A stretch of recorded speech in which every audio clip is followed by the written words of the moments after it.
नमस्कार दोस्तों, स्वागत है आप सभी लोगों का हमारे चैनल ट्रेडिंग में दतल में। आज हम बात करने वाले हैं यस बैंक लिमिटेड के बारे में। आपने देखा होगा कि मार्केट कभी ऊपर जाता है तो कभी नीचे जाता है और अपने स्टॉक में उसी तरीके से माइनर रिएक्शन दिखाई दे रहा है।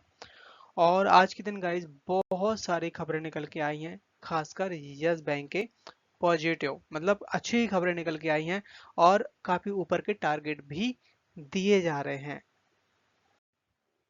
क्योंकि नेक्स्ट मंथ से Q2 के नंबर आने शुरू हो जाएंगे। और यस बैंक का जो डेटा है, जो आंकड़े निकल के आएंगे, आई थिंक इसी महीने आ जाएंगे।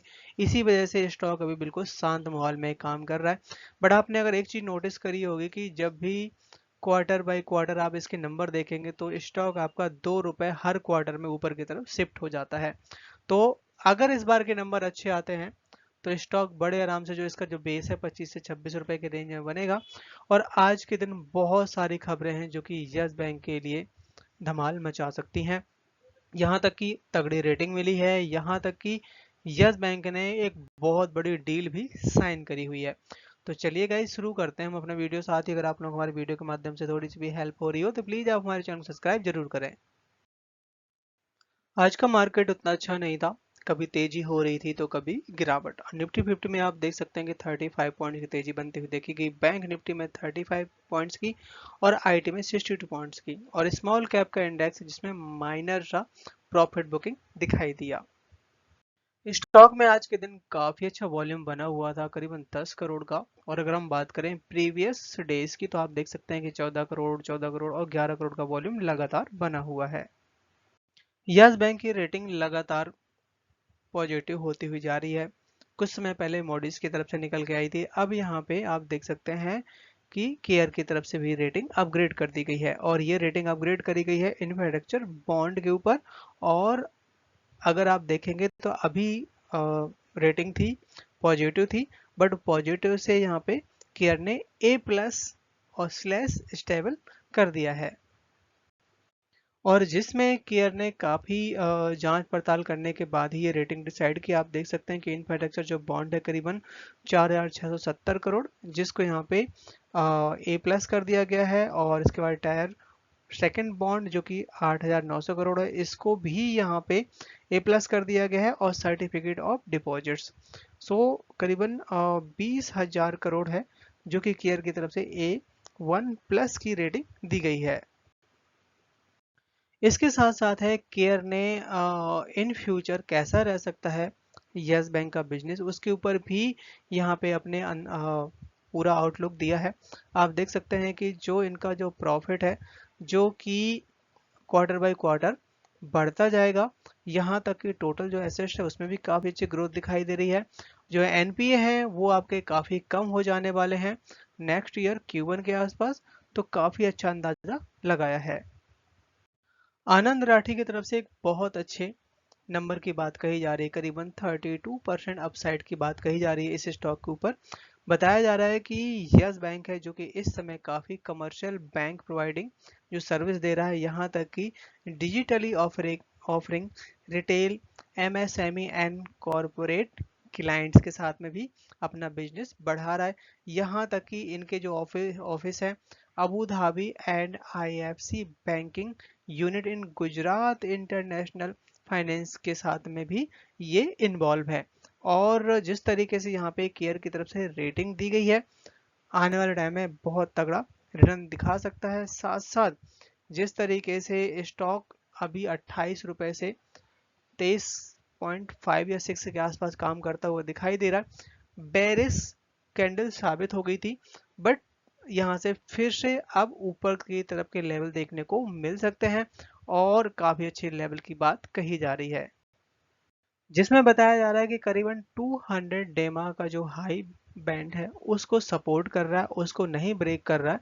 और इस समय इनका मार्केट कैप है जो कि 73,700 करोड़ है। और टारगेट दिया जा रहा है 32 रुपए पर शेयर। यस बैंक ने काफी नंबर ऑफ शेयर हैं जो कि अपने एम्प्लॉय को जारी किए। आप देख सकते हैं कि 28,55,279 नंबर ऑफ शेयर्स हैं। और उसके बदले 3,95,07,671 एंड 5 पैसे के आसपास है अमाउंट मिला है। बट अगर आप जितना अमाउंट है उसमें से नंबर ऑफ शेयर डिवाइड कर देंगे तो आपको ये जो वैल्यू निकल के आई है 13 रुपए पर शेयर, मतलब कि सीधा 50% डिस्काउंट पे यस बैंक की मैनेजमेंट ने अपने एम्प्लॉय को शेयर जारी किए।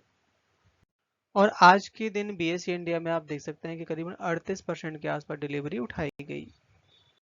आज के दिन स्टॉक ने हाई बनाया 23.844 का, लो बनाया 23.35 का, क्लोजिंग दिया 23.40 पे, करीबन 0.1% तक की डाउनसाइड दिखाई दी। चार्ट में नजर डाली जाए तो यहाँ पे आप देख सकते हैं कि 2357 के आसपास है जो कि स्टॉक बना हुआ है और यहीं पे अपना बेस बनाया है और ऊपर तरफ के लेवल बता रहे हैं कि 32 रुपए तक स्टॉक जा सकता है। यस बैंक के साथ एक पार्टनरशिप होती हुई देखी जा रही है, खासकर पॉप के साथ में। अब पॉप ने यहाँ पे एक मल्टी ब्रांड को ब्रांडेड कार्ड लॉन्च किया है और वो लॉन्च किया है रुपे एंड यस बैंक के साथ मिलके। पॉप एंड फिनटेक दोनों मिलके यहाँ पे ये कार्ड लॉन्च किया है और जो कि फ्लिपकार्ट एम्प्लॉय के साथ में फर्स्ट टाइम यूज करते हुए देखे जा रहे हैं। अब ये जो मल्टी ब्रांडेड जो कार्ड है आपका, ये रुपे और यस बैंक के साथ में पूरा कोलैबोरेशन होगा और सारा का सारा सपोर्ट यहाँ पे यस बैंक प्रोवाइड करेगा। और ये जो कार्ड है आपका मल्टी ब्रांडेड की तरह से काम करेगा। आप चाहे जोमेटो में चला लो, चाहे ब्लिंकिट में, कहीं भी आपका ये कार्ड चलने वाला है। और ज़्यादातर ये जो कार्ड है जो बड़ी बड़ी कंपनियां एमएनसी वगैरह हैं वो अपने एम्प्लॉय को प्रोवाइड करती हैं और जिससे क्या होगा कि यहाँ पे यस बैंक को आने वाले टाइम में एक बहुत बड़ा बिजनेस की तरह ये मिलने वाला है। अब बारी आती है कि आरबीआई क्या ऐसा प्लान कर रहा है, क्या रियल में न्यू प्रमोटर आएगा कोई यस बैंक में या फिर ये एक तरीके से छलावा है। आरबीआई की तरफ से बीच में ये अपडेट निकल के आया था कि 51% स्टेक वो नहीं बेचने के फेवर में है और जिसकी वजह से स्टॉक में पिटाई हुई देखने को मिली थी। और इस समय बहुत सारे जो बैंक है, चाहे अबू धाबी का चाहे जैपनीज बैंक है, सीरियस होके बिल्कुल आरबीआई से बात कर रहे हैं। सो यहाँ पे आरबीआई की अब एक नई प्रपोजल दिया है आरबीआई की तरफ से, खासकर बैंक के लिए जो भी बाय करना चाहता है। तो यहाँ पे जो जापानीज बैंक है जो कि 51% स्टेक खरीदने के लिए बहुत ज़्यादा यहाँ पे एक्साइटेड है। मतलब कि यहाँ पे बिल्कुल भी कोई भी मजाक नहीं है कि ये थोड़ा भी मजाक है। और 51% स्टेक खरीदना चाहता है।